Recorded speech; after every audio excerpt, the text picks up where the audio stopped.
Ayan guys, bali aayusan natin ng buhok si Mayura kasi buwan ng wika nila ngayon.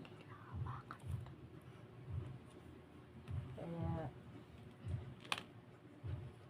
pahinga kong din. Kailangan natin ayusan para mukhang Mayura talaga.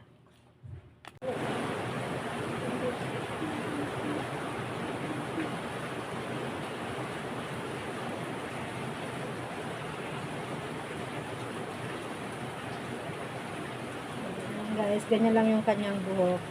Dali, bibihisan ko na siya. Ayan, tapos na natin mabihisan si Mayura. Ganyan lang yung outfit niya.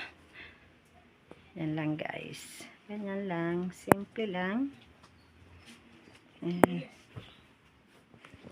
Bye-bye na Mayura. Paano guys? Hanggang dito na lang muna. Thank you for watching. Bye!